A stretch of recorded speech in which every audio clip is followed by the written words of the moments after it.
Good morning everyone. Today we read chapter 5th football निकली सैर को। मेरे पन्नों में खेल खिलौने बच्चों को प्रिय लगते हैं, आप सभी को भी पसंद होंगे। लेकिन कई बार टीवी मोबाइल की दुनिया में बच्चे इतने खो जाते हैं कि वे अपने खिलौने खुले मैदान में दोस्तों के साथ खेलना सब भूल जाते हैं। जैसा कि आई थिंक आपके साथ भी हो रहा होगा। आप लोग भी अभी टीवी मोबाइल की दुनिया में ज़्यादा खोए हुए रहते हैं, पर आपके लिए सबसे अच्छा है अपने खिलौनों से खेलना, अपने दोस्तों के साथ मैदान में खुले में जाके खेलना। बच्चों को खेल खिलौनों की दुनिया में वापस लौटाती है यह कहानी। यदि आप यह कहानी सुनेंगे तो आप मोबाइल और टीवी से ज़्यादा अपने खेल खिलौनों और दोस्तों के साथ खेलना पसंद करेंगे। पढ़ते हैं आगे। पिटारी में रखी फुटबॉल बहुत दिनों से इंतज़ार कर रही थी कि कब अभिजीत और सिमरन उसे बाहर लेकर जाएंगे। गर्मी की छुट्टियां शुरू हो गईं। अभिजीत और सिमरन बहुत खुश थे। जैसे आपके टॉयज़ हैं ना, आपके खिलौने कहीं पड़े होंगे क्योंकि आप उनसे खेलते नहीं हैं, आप तो टीवी और मोबाइल में व्यस्त रहते हैं। तो आपके खिलौने भी सोचते होंगे कि काश आप जाएं और उन्हें बाहर निकालें और गर्मियों की छुट्टियों में उनसे खेलें। वैसे ही इन बच्चों की भी गर्मियों की छुट्टियां शुरू हो गई थीं। अभिजीत और सिमरन दोनों बहुत खुश थे कि हमारी गर्मियों की छुट्टियां आ गई हैं, अब हम थोड़ा सा खेलेंगे, एंजॉय करेंगे। वे बिना अलार्म बजे ही सुबह उठ गए।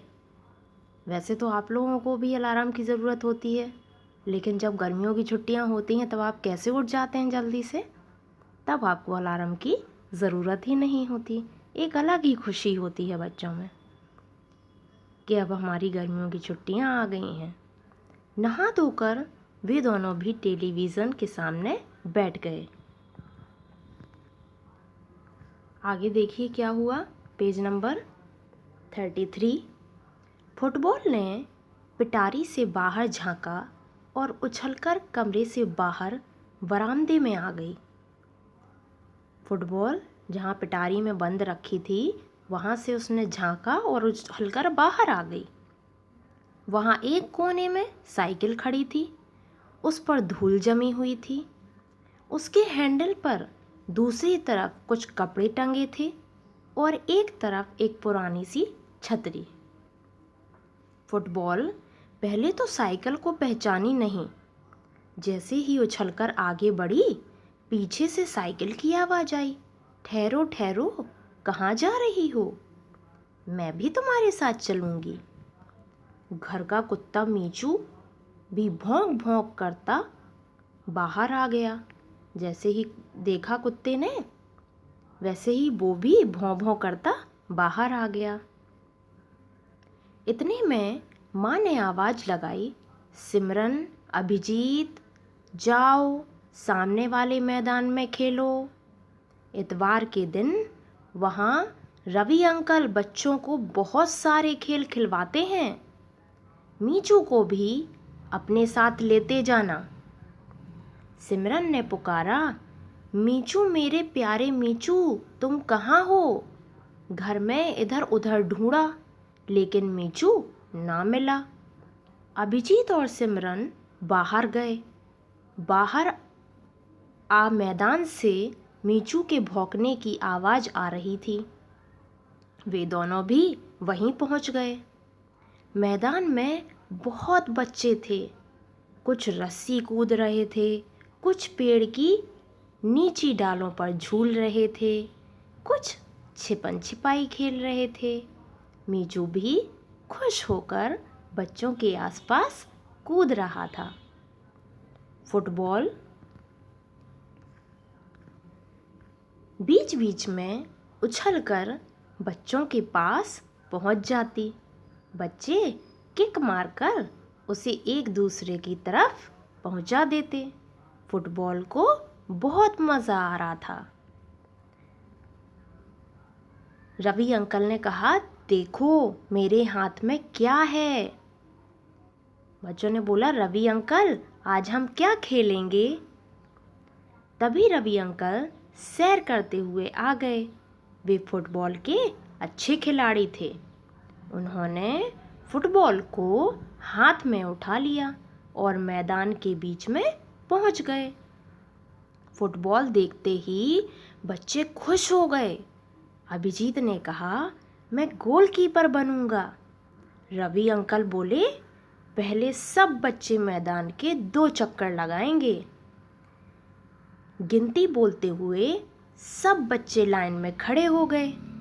सिमरन बोली, अंकल फुटबॉल में तो 11 खिलाड़ी होते हैं, हम तो 10 ही।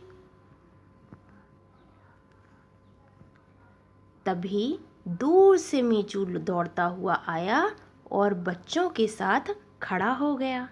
रवि अंकल ने सीटी बजाई, सबने दौड़ना शुरू किया। फुटबॉल बहुत खुश थी। साइकिल एक तरफ खड़ी सबको देख रही थी। तो आप बताइए कि रवि अंकल की फुटबॉल टीम में 11वां खिलाड़ी कौन था? कौन आया था बाद में? यस, मीचू। मीचू दौड़ता हुआ 11वें खिलाड़ी के रूप में आया था। उसके बाद देखिए, आपको 5वें लेसन के शब्दार्थ दिए गए हैं जिनको आपको अपनी हिंदी फर्स्ट की नोटबुक में लिखना है। सैर करना मीन्स टहलना। हैंडल मीन्स साइकिल पकड़ने का हत्था। छिपन छिपाई, छिपन छिपाई मतलब एक खेल जिसमें एक बच्चा अपने छिपे हुए साथियों को ढूंढता है। ये आपको मीनिंग्स अपनी हिंदी फर्स्ट की नोटबुक में राइट करना है और लर्न करना है। ओके।